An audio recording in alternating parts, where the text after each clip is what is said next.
রবিউল আউয়াল মাসে আমাদের নবীজি জন্মগ্রহণ করেছেন, এজন্য এই মাসের বিশেষ কোনো ফজিলত আছে কিনা বা এই মাসের বিশেষ কোনো করণীয় আমল আছে কি নেই। রবিউল আউয়াল মাস শুরু হয়েছে। এ মাস আমাদের প্রিয় নবী সাল্লাল্লাহু আলাইহি সাল্লামের জন্ম এবং মৃত্যুর মাস।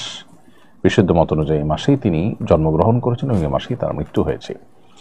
তো সে কারণে এই মাসটি বিশেষ তাৎপর্যপূর্ণ, সেটি বলবার অপেক্ষা রাখে না যে যে মাসে নবী সাল্লাল্লাহু আলাইহি সাল্লামের জন্ম এবং মৃত্যু হয়েছে সে মাসটি যে বিশেষ তাৎপর্য রাখে সেটি খুবই স্বাভাবিক, যে এটি গুরুত্বপূর্ণ মাস। কিন্তু এর বিশেষ কোনো ফজিলত, পৃথক অন্য মাসের থেকে এর আলাদা কোনো মর্যাদা এবং এই মাস উপলক্ষে বিশেষ কোনো করণীয় আমলের কথা কোরআন অথবা সুন্নাহ আমাদেরকে কোনোভাবেই নির্দেশ করেনি। অতএব নবী সাল্লাল্লাহু আলাইহি সাল্লামের জন্ম মাস বা তার ওফাতের মাস হিসেবে এই মাসটি আমাদেরকে হয়তো নবী সাল্লাল্লাহু আলাইহি সাল্লামের কথা স্মরণ করিয়ে দেয়, তার দুনিয়াতে আগমনের কথা, তার ওয়াফাতের কথা আমাদেরকে স্মরণ করিয়ে দেয়। কিন্তু তাই বলে এই মাস উপলক্ষে আমাদের কোনো করণীয় নির্ধারণ কোরআন হাদিস আমাদের জন্য করেনি।